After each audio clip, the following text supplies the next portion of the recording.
مدینے کی طرف سفر کرتے ہوئے خالد بن ولید اپنے ان دوستوں کی یاد میں کھو گیا جن کے خلاف وہ لڑا اور جن کا خون اس کے سامنے بہہ گیا تھا۔ ان میں ایک مصعب بن عمیر رضی اللہ عنہ بھی تھے۔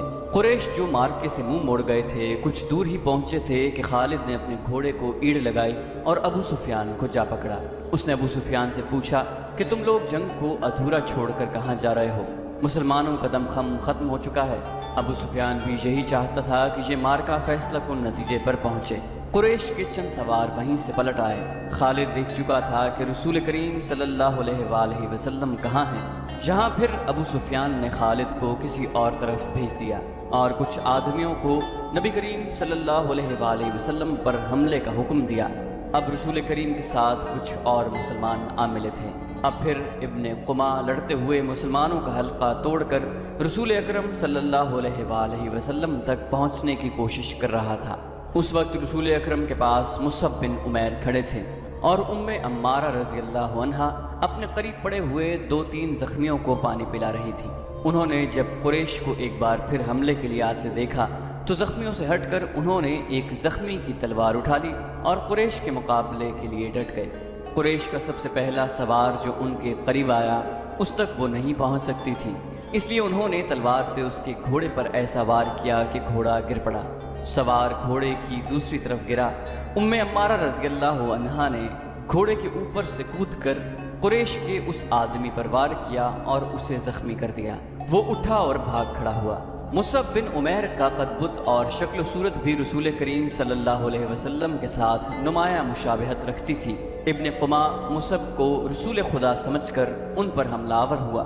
مصعب تیار تھے، انہوں نے ابن قمہ کا مقابلہ کیا، پھر دونوں میں تیغ زنی ہوئی، لیکن ابن قمہ کا ایک وار مصعب رضی اللہ عنہ پر ایسا بھرپور پڑا کہ وہ گرے اور شہید ہو گئے۔ مصعب بن عمیر بہت لاڈوں میں پلے نوجوان تھے، لیکن تدفین کے وقت ان کا کفن بھی ادھورا تھا۔ ام عمارہ رضی اللہ عنہا نے مصعب کو گرتے دیکھا، خیس و غضب سے ابن قمہ پر تلوار کا وار کیا، لیکن ابن قمہ نے زرہ پہن رکھی تھی اور وار کرنے والی ایک عورت تھی، اس لیے ابن قمہ کو کوئی زخم نہ آیا۔ ابن قمہ نے ام عمارہ کے کندھے پر بھرپور وار کیا جس سے وہ شدید زخمی ہو کر گر پڑی۔ اس وقت رسول کریم صلی اللہ علیہ وآلہ وسلم جو قریب ہی تھے ابن قمہ کی طرف بڑھے، لیکن ابن قمہ نے پینترا بدل کر آپ صلی اللہ علیہ وآلہ وسلم پر ایسا وار کیا جو آپ کے خود پر پڑا۔ تلوار خود سے پھسل کر آپ کے کندھے پر لگی۔ آپ صلی اللہ علیہ وسلم کے بالکل پیچھے ایک گڑھا تھا۔ آپ زخم کھا کر پیچھے ہٹے اور گڑھے میں گر پڑے۔ ابن قمہ نے پیچھے ہٹ کر گلا پھاڑ کر کہا، میں نے محمد کو قتل کر دیا۔ وہ یہی نعرے لگاتا میدان جنگ میں گھوم گیا۔ اس کی آواز قریش نے بھی سنی اور مسلمانوں نے بھی۔ قریش کو تو خوش ہونا ہی تھا۔ مسلمانوں پر اس کا بڑا تباہ کن اثر ہوا کہ حوصلہ ہار بیٹھے اور احد کی پہاڑی کی طرف پسپا ہونے لگے۔ اپنے نبی صلی اللہ علیہ وسلم کے شیدائیوں بھاگتے ہوئے مسلمانوں کو ایک للکار سنائی دی، اگر نبی صلی اللہ علیہ وسلم نہ رہے تو لعنت ہے ہم پر کہ ہم بھی زندہ رہیں۔ تم کیسے شیدائی ہو کہ نبی کریم صلی اللہ علیہ وسلم کی شہادت کے ساتھ ہی تم موت سے ڈر کر بھاگ رہے ہو۔ مسلمان رک گئے۔ اس للکار نے انہیں آگ بگولا کر دیا۔ وہ پیادہ تھے لیکن انہوں نے قریش کے گھڑ سواروں پر حملہ کر دیا۔ یہ حملہ خالد اور اکرمہ کے گھڑ سواروں پر ہوا تھا۔ خالد کو آج یاد آ رہا تھا کہ اس کے ہاتھوں کتنے ہی مسلمانوں کا خون بہہ گیا تھا۔ ان میں ایک رفاع بن وقش بھی تھے۔ خالد کے دل میں درد کی ایک ٹیس سی اٹھی۔ اسے کچھ ایسا احساس ہونے لگا جیسے وہ بے مقصد خون بہاتا رہا ہے، لیکن اس وقت وہ مسلمانوں کو اپنا بدترین دشمن سمجھتا تھا۔ اب مسلمانوں کا دم خم ٹوٹ چکا تھا۔ پیادے گھڑ سواروں کا مقابلہ کب تک کرتے؟ وہ مجبور ہو کر پہاڑی کی طرف پسپا ہونے لگے۔ رسول اکرم صلی اللہ علیہ وسلم بھی اپنے ساتھیوں کے ساتھ ایک تنگ سی وادی کی طرف جا رہے تھے۔ جس طرح مسلمانوں نے فتح کی خوشی میں اپنا مورچہ چھوڑ دیا تھا اور جنگ کا پانسا اپنے خلاف پلٹ لیا تھا، اسی طرح اب قریش کے آدمی مسلمانوں کی لاشوں پر اور تڑپتے ہوئے زخمیوں پر مال غنیمت اکٹھا کرنے کے لیے ٹوٹ پڑے۔ ان میں سے کچھ قریش رسول کریم صلی اللہ علیہ وسلم کے تعاقب میں چلے گئے، لیکن آپ کے ساتھیوں نے ان پر ایسی بے جگری سے حلہ بولا کہ ان میں سے زیادہ تر قریش کو جان سے مار ڈالا اور جو بچ گئے وہ بھاگ نکلے۔ رسول اکرم صلی اللہ علیہ وسلم ایک بلند جگہ پہنچ گئے۔ آپ نے وہاں سے صورتحال کا جائزہ لیا۔ آپ کے 30 صحابہ میں سے 16 شہید ہو چکے تھے، جو 14 زندہ تھے ان میں زیادہ تر زخمی۔ آپ صلی اللہ علیہ وسلم نے بلندی سے میدان جنگ کا جائزہ لیا۔ آپ کو کوئی مسلمان نظر نہیں آ رہا تھا۔ مسلمان یہ سمجھ کر کہ رسول اکرم شہید ہو چکے ہیں، سخت مایوسی کے عالم میں ادھر ادھر بکھر گئے۔ کچھ مدینہ واپس چلے گئے، کچھ قریش کے انتقام سے بچنے کے لیے پہاڑی کے اندر موجود تھے، جہاں رسول خدا صلی اللہ علیہ وسلم کو اپنے زخموں کی طرف توجہ دینے کی فرصت ملی۔ آپ کی بیٹی حضرت فاطمہ، جو آپ صلی اللہ علیہ وسلم کو ہر طرف تلاش کر کر کے تھک چکی تھی، آپ کے پاس آ پہنچی۔ قریب ہی ایک چشمہ تھا۔ حضرت علی رضی اللہ عنہ وہاں سے کسی چیز میں پانی لائے اور آپ صلی اللہ علیہ وسلم کو پلایا۔ حضرت فاطمہ آپ کے زخم دھونے لگی۔ وہ سسک سسک کر رو رہی تھی۔ خالد کو آج یاد آ رہا تھا کہ رسول کریم کی شہادت کی خبر نے اسے روحانی سا اطمینان دیا تھا، لیکن ایک للکار نے اسے چونکا دیا۔ وادی میں للکار کی گونج بڑی دور تک سنائی دے رہی تھی۔ کوئی بڑی ہی بلند آواز میں کہہ رہا تھا، مسلمانوں خوشیاں مناؤ، ہمارے نبی صلی اللہ علیہ وسلم زندہ اور سلامت ہیں۔ اس للکار پر خالد کو ہنسی بھی آئی تھی اور افسوس بھی ہوا تھا۔ اس نے اپنے آپ سے کہا تھا کہ کوئی مسلمان پاگل ہو گیا ہے۔ ہوا یوں تھا کہ جس طرح مسلمان اکا دکا ادھر ادھر بکھر گئے یا چھپ گئے تھے، اسی طرح کعب بن مالک رضی اللہ عنہ، ایک مسلمان ادھر ادھر گھومتا پھرتا پہاڑی کے اس مقام کی طرف چلا گیا جہاں رسول اکرم سستا رہے تھے۔ اس نے نبی کریم صلی اللہ علیہ وسلم کو دیکھا تو اس نے جذبات کی شدت سے نعرہ لگایا، ہمارے نبی زندہ ہیں۔ تمام مسلمان جو اکیلے اکیلے یا دو دو چار چار کی ٹولیوں میں ادھر ادھر بکھر گئے تھے، اس آواز پر دوڑ پڑے۔ حضرت عمر رضی اللہ عنہ بھی اسی آواز پر رسول خدا تک پہنچے تھے۔ اس سے پہلے ابو سفیان میدان جنگ میں پڑی ہوئی ہر ایک لاش کو دیکھتا پھر رہا تھا۔ وہ رسول کریم صلی اللہ علیہ وسلم کا جسد مبارک تلاش کر رہا تھا۔ اسے قریش کا جو بھی آدمی ملتا اس سے پوچھتا، تم نے محمد کی لاش نہیں دیکھی؟ اسی تلاش میں خالد اس کے سامنے آ گیا۔ خالد، ابو سفیان نے پوچھا، تم نے محمد کی لاش نہیں دیکھی؟ خالد نے جواب دیا نہیں، اور ابو سفیان کی طرف ذرا سا جھک کر پوچھا، کیا تمہیں یقین ہے کہ محمد قتل ہو چکا ہے؟ ہاں، ابو سفیان نے جواب دیا، وہ ہم سے بچ کر کہاں جا سکتا ہے؟ تمہیں شک ہے؟ خالد نے جواب دیا، ہاں ابو سفیان، میں اس وقت تک شک میں رہتا ہوں جب تک کہ اپنی آنکھوں سے نہ دیکھ لوں۔ محمد اتنی آسانی سے قتل ہو جانے والا شخص نہیں ہے۔ معلوم ہوتا ہے تم پر محمد کا طلسم طاری ہے۔ ابو سفیان نے تکبر کے لہجے میں کہا، کیا محمد ہم میں سے نہیں تھا؟ کیا تم اسے نہیں جانتے تھے؟ جو شخص اتنی قتل و غارت کا ذمہ دار ہے، ایک روز اسے بھی قتل ہونا ہے۔ محمد قتل ہو چکا ہے، جاؤ اور دیکھو، اس کی لاش کو پہچانو، ہم اس کا سر کاٹ کر مکہ لے جائیں گے۔ عین اس وقت پہاڑی میں سے کعب رضی اللہ عنہ بن مالک کی للکار گرجی، مسلمانوں خوشیاں مناؤ، ہمارے نبی زندہ سلامت ہیں۔ پھر یہ آواز بجلی کی کڑک کی طرح گرجتی کڑکتی وادی اور میدان میں گھومتی پھرتی رہی۔ سن لیا ابو سفیان؟ خالد نے کہا، اب میں تمہیں بتاتا ہوں کہ محمد کہاں ہے۔ میں اس پر حملہ کرنے جا رہا ہوں، لیکن میں تمہیں یقین نہیں دلا سکتا کہ میں محمد کو قتل کر کے آؤں گا۔ کچھ دیر پہلے خالد نے رسول کریم اور ان کے ساتھیوں کو پہاڑی کے اندر جاتے دیکھا تھا، لیکن وہ بہت دور تھے۔ خالد ہار ماننے والا اور اپنے ارادے کو ادھورا چھوڑنے والا آدمی نہیں تھا۔ اس نے اپنے چند ایک سواروں کو ساتھ لیا اور پہاڑی کے اس مقام کی طرف بڑھنے لگا جدھر اس نے رسول کریم صلی اللہ علیہ وسلم کو جاتے دیکھا تھا۔ مشہور مورخ ابن حشام کی تحریر سے پتہ چلتا ہے کہ رسول اکرم نے جب خالد کو اپنے سواروں کے ساتھ اس گھاٹی پر چڑھتے دیکھا جہاں آپ تھے، تو آپ کے منہ سے بے ساختہ نکلا، خدائے ذوالجلال انہیں اس وقت وہیں کہیں روک لے۔ خالد اپنے سواروں کے ساتھ گھاٹی چڑھتا جا رہا تھا۔ وہ ایک درہ سا تھا جو تنگ ہوتا جا رہا تھا۔ گھوڑوں کو ایک قطار میں ہونا پڑا۔ رسول کریم صلی اللہ علیہ وسلم زخموں سے چور پڑے تھے۔ حضرت عمر رضی اللہ عنہ نے جب خالد اور اس کے سواروں کو اوپر آتے ہوئے دیکھا تو وہ تلوار نکال کر کچھ نیچے اترے۔ ولید کے بیٹے حضرت عمر نے للکارا، اگر لڑائی لڑنا جانتے ہو تو اس درہ کی تنگی کو دیکھ لو، اس چڑھائی کو دیکھ لو، کیا تم اپنے سواروں کے ساتھ ہمارے ہاتھ سے بچ کر نکل جاؤ گے؟ خالد لڑنے کے فن کو خوب سمجھتا تھا۔ اس نے دیکھ لیا تھا کہ یہ جگہ گھوڑوں کو گھما پھرا کر لڑانے کے لیے موزوں نہیں ہے بلکہ خطرناک ہے۔ خالد نے خاموشی سے اپنا گھوڑا گھمایا اور اپنے سواروں کے ساتھ وہاں سے نیچے اتر آیا۔ جنگ احد ختم ہو چکی تھی۔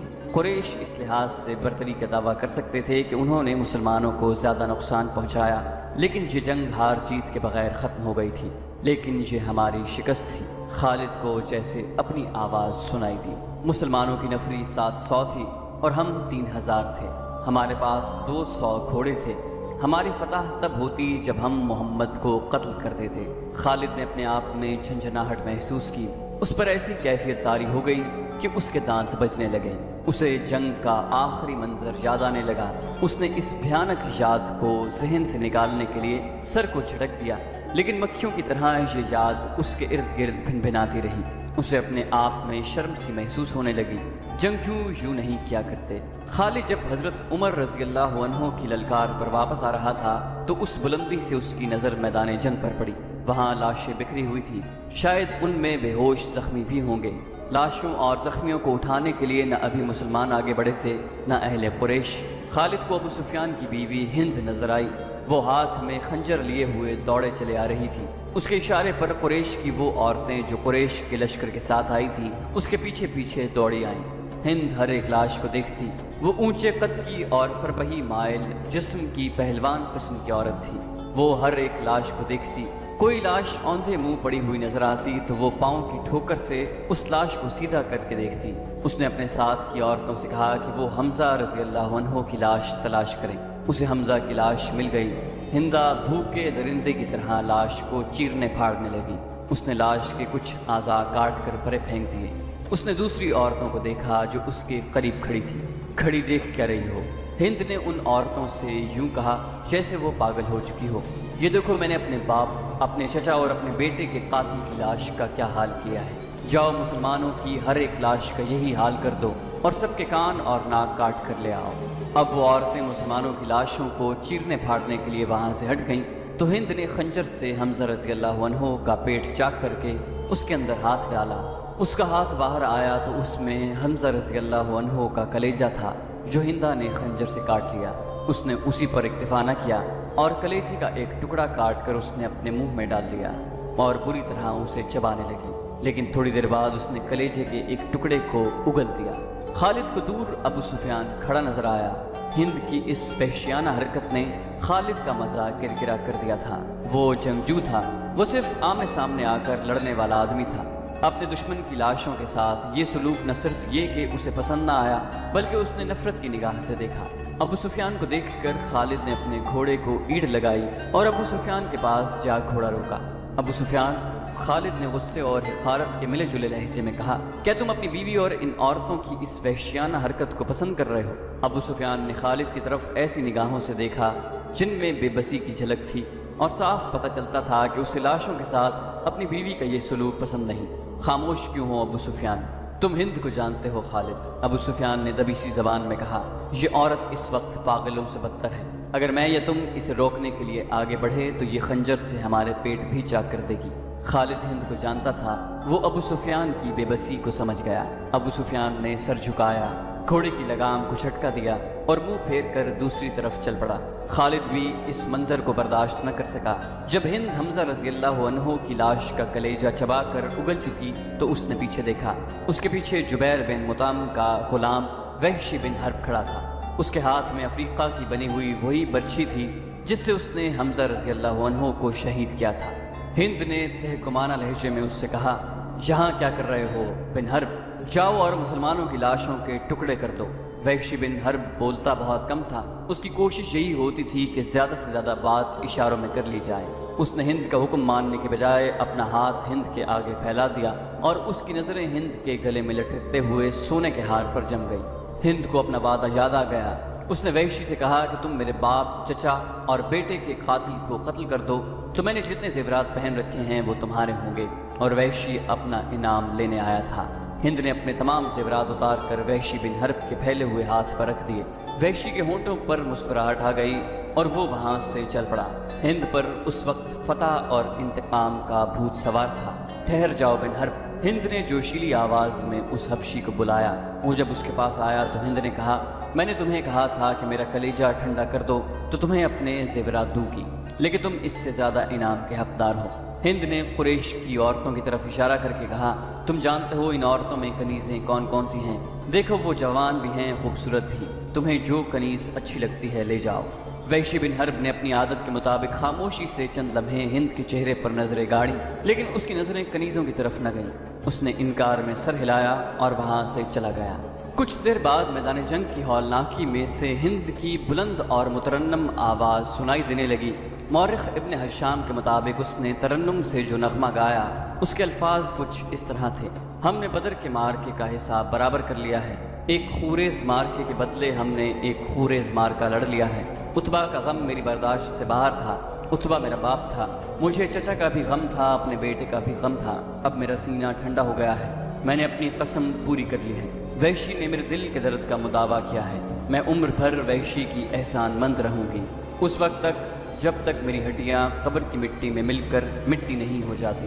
ابو سفیان اس بھیانک منظر کو برداشت نہ کر سکا تھا، وہ پہلے سے منہ پھیر کر جا چکا تھا۔ اس نے اپنے دو ساتھیوں سے کہا کہ اسے یقین نہیں آ رہا کہ محمد زندہ ہیں۔ خالد نے دور سے کسی اور کو دیکھ لیا، خالد نے دور سے کسی اور کو دیکھ کر سمجھ لیا ہوگا کہ وہ محمد ہیں۔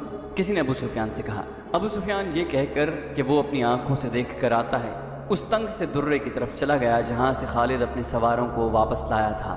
وہ ایسی جگہ جا کھڑا ہوا جہاں سے اسے مسلمان بیٹھے ہوئے نظر آ رہے تھے۔ ابو سفیان نے بلند آواز سے کہا، محمد کے پیروکارو، کیا تم میں محمد زندہ ہے؟ رسول کریم صلی اللہ علیہ وسلم نے آواز سنی تو اپنے ارد گرد بیٹھے ہوئے مسلمانوں کو اشارہ کیا کہ وہ خاموش رہیں۔ ابو سفیان نے اپنا سوال اور زیادہ بلند آواز سے دہرایا، اب بھی اسے کوئی جواب نہ ملا۔ کیا ابو بکر تم میں زندہ موجود ہیں؟ ابو سفیان نے بلند آواز سے پوچھا، اب بھی اسے کوئی جواب نہ ملا۔ 3 بار پوچھنے کے باوجود بھی مسلمان خاموش رہے۔ کیا عمر زندہ ہے؟ ابو سفیان نے پوچھا۔ اب کہ بھی مسلمانوں نے خاموشی اختیار کیے رکھی۔ ابو سفیان نے گھوڑے کو دوڑایا، اس نے نیچے دیکھا، قریش کے بہت سے آدمی رسول اکرم صلی اللہ علیہ وسلم کے متعلق صحیح خبر سننے کو بےتاب کھڑے تھے۔ ابو سفیان نے چلا کر اعلان کیا، اے اہل قریش، محمد مر چکا ہے، ابو بکر اور عمر بھی زندہ نہیں، اب مسلمان تمہارے سائے سے بھی ڈریں گے، خوشیاں مناؤ، ناچو۔ اہل قریش ناچنے اور ہلڑ مچانے لگے، لیکن گرجتی ہوئی ایک آواز نے انہیں خاموش کر دیا، اے خدا کے دشمن! درے کی بلندی سے حضرت عمر رضی اللہ عنہ کی آواز گونجی، اتنا جھوٹ نہ بول، وہ تینوں زندہ ہیں جن کے نام لے کر تو انہیں مردہ کہہ رہا ہے، اپنے قبیلے کو دھوکہ مت دے، تجھے تیرے گناہوں کی سزا دینے کے لیے ہم سب زندہ ہیں۔ ابو سفیان نے طنزیہ قہقہہ لگایا اور بلند آواز سے کہا، ابن الخطاب، تیرا خدا تجھے ہم سے محفوظ رکھے، کیا تو اب بھی ہمیں سزا دینے کی بات کر رہا ہے؟ کیا تو یقین سے کہتا ہے کہ محمد زندہ ہیں؟ حضرت عمر بن خطاب کی آواز جواب میں گرجی، اللہ کی قسم ہمارے نبی زندہ ہیں، اللہ کے رسول تمہارا ایک ایک لفظ سن رہے ہیں۔ عربوں میں رواج تھا کہ ایک معرکہ ختم ہونے کے بعد دونوں فریقوں کے سردار یا سالار ایک دوسرے پر تانوں اور پھپتیوں کے تیر برسایا کرتے تھے۔ ابو سفیان اسی دستور کے مطابق کھڑا حضرت عمر سے ہم کلام تھا، تم حبل اور عزا کی عظمت کو نہیں جانتے۔ ابو سفیان نے کہا، حضرت عمر رضی اللہ عنہ نے رسول اکرم صلی اللہ علیہ وسلم کی طرف دیکھا، آپ صلی اللہ علیہ وسلم اونچا بول نہیں سکتے تھے، آپ نے حضرت عمر کو بتایا کہ وہ ابو سفیان کو کیا جواب دیں۔ حضرت عمر نے بلند آواز سے کہا، او باطل کے پجاری، اللہ کی عظمت کو پہچان جو سب سے بڑا اور سب سے زیادہ طاقت والا ہے، ہمارے پاس حبل جیسا دیوتا اور عزا جیسی دیوی ہے۔ ابو سفیان نے کہا، کیا تمہارے پاس کوئی ایسا دیوتا یا دیوی ہے؟ رسول کریم نے حضرت عمر کی زبان سے کہلوایا، ہمارے پاس اللہ ہے۔ جنگ کا فیصلہ ہو چکا تھا۔ ابو سفیان نے کہا، تم نے بدر میں فتح پائی تھی، ہم نے اس پہاڑی کے دامن میں تم سے انتقام لے لیا، اگلے سال ہم تمہیں بدر کے میدان میں ہی مقابلے کے لیے للکاریں گے۔ حضرت عمر نے رسول اللہ صلی اللہ علیہ وسلم کے الفاظ بلند آواز سے دہرائے، انشاءاللہ اب تمہارے ساتھ ہماری ملاقات بدر کے میدان میں ہی ہوگی۔ ابو سفیان نے گھوڑے کو موڑا، 2 قدم ہی چلا ہوگا کہ اس نے گھوڑے کو روک دیا۔ اے عمر، ابو بکر اور محمد، ابو سفیان نے اب کے ذرا ٹھہری ہوئی آواز میں کہا، تم جب میدان سے اپنی لاشیں اٹھاؤ گے تو تمہیں کچھ ایسی لاشیں بھی ملیں گی جن کے اعضاء کٹے ہوئے ہوں گے اور انہیں چیرا پھاڑا گیا ہوگا۔ خدا کی قسم میں نے کسی کو ایسا کرنے کا حکم نہیں دیا، اور میں نے تمہاری لاشوں کے ساتھ یہ سلوک بالکل بھی پسند نہیں کیا۔ اگر اس کا الزام مجھ پر عائد کرو گے تو میں اسے اپنی توہین سمجھوں گا۔ ابو سفیان نے گھوڑے کو موڑ کر گھوڑے کو ایڑ لگا دی۔ چلتے چلتے خالد کے گھوڑے نے اپنے آپ ہی رخ بدل لیا۔ خالد نے گھوڑے کو نہ روکا، وہ سمجھ گیا کہ گھوڑے نے پانی کی مشک پا لی ہے۔ کچھ دور جا کر گھوڑا نیچے اترنے لگا، خالد کو یہ مقام یاد آ گیا۔ جنگ احد کے بعد واپسی پر قریش نے کچھ دیر یہاں قیام کیا تھا۔ نیچے پانی کا خاصا ذخیرہ موجود تھا۔ گھوڑا بڑی تیزی سے گھاٹی اتر گیا اور پانی پر جا رکا۔ خالد گھوڑے سے کود کر نیچے اترا اور دو زانو ہو کر چلو بھر بھر کر اپنے چہرے پر پانی پھینکا۔ ذرا سستانے کے لیے بھربھری سی ایک چٹان کے ساتھ بیٹھ گیا۔ اسے وہ وقت یاد آیا جب احد کے معرکے کے بعد اہل قریش واپس آئے تھے۔ انہوں نے مدینہ سے کچھ دور آ کر قیام کیا تھا۔ اس قیام کے دوران قریش کے سردار اس بحث میں الجھ گئے تھے کہ واپس مکہ پہنچا جائے یا مسلمانوں پر ایک اور حملہ کیا جائے۔ صفوان بن امیہ نے کہا تھا، ہم شکست کھا کر نہیں آئے۔ اگر تم یہ سمجھتے ہو کہ مسلمانوں کی حالت بہت بری ہے تو اپنی حالت دیکھو، ہماری حالت بھی اچھی نہیں ہے۔ اب مسلمانوں کے ساتھ اتنی جلدی لڑنے کا خطرہ مول نہیں لینا چاہیے، ہو سکتا ہے قسمت ہمارا ساتھ نہ دے۔ جب یہ بحث جاری تھی تو قریش کے کچھ آدمی دو مسافروں کو پکڑ کر سرداروں کے سامنے لے آئے۔ انہیں بتایا گیا کہ یہ دونوں آدمی جو اپنے آپ کو مسافر کہتے ہیں ہمارے خیموں کے ارد گرد گھوم پھر رہے تھے، اور ہمارے 4-5 آدمیوں سے انہوں نے پوچھا کہ تم لوگ کہاں جا رہے ہو۔ ان دونوں نے ابو سفیان اور دوسرے سرداروں کے سامنے بھی یہی بیان دیے کہ وہ مسافر ہیں، اور کسی جگہ کا نام لے کر کہا کہ وہ ادھر جا رہے ہیں۔ ابو سفیان کے حکم سے ان کے پھٹے پرانے کپڑے جو انہوں نے پہن رکھے تھے اتروائے گئے تو اندر سے خنجر اور تلواریں برآمد ہوئیں۔ ان سے پوچھا گیا کہ تم نے یہ ہتھیار چھپا کر کیوں رکھے ہیں؟ خالد کی نظر بہت تیز تھی، اسے شک ہوا کہ یہ مسلمانوں کے جاسوس ہیں۔ ان دونوں کو قریش کی فوج کے سامنے لا کر کھڑا کیا اور پوچھا گیا کہ انہیں کوئی پہچانتا ہے۔ 2-3 آوازیں آئیں کہ ہم انہیں پہچانتے ہیں، یہ یثرب کے رہنے والے ہیں، اس ایک کو میں اچھی طرح جانتا ہوں۔ قریش کے آدمی نے اٹھ کر کہا، اسے میں نے اپنے خلاف لڑتے ہوئے دیکھا تھا، تم اپنی زبان سے کہہ دو کہ تم محمد کے جاسوس ہو۔ ابو سفیان نے ان دونوں سے کہا، اور جاؤ میں تمہاری جان بخشی کرتا ہوں۔ دونوں میں سے ایک نے اعتراف کر لیا۔ ابو سفیان نے کہا، جاؤ ہم نے تمہیں معاف کیا۔ دونوں جو واقع مسلمانوں کے بھیجے ہوئے جاسوس تھے اور قریش کے عزائم معلوم کرنے آئے تھے، ہنسی خوشی اپنے اونٹوں کی طرف چل پڑے۔ ابو سفیان کے اشارے پر کئی ایک تیر اندازوں نے کمانوں میں تیر ڈالے اور پیچھے سے ان دونوں مسلمانوں پر چلا دیے۔ دونوں کئی تیر اپنے جسموں میں لے کر گر پڑے اور پھر اٹھ نہ سکے۔ کیا تم اس کا مطلب سمجھتے ہو؟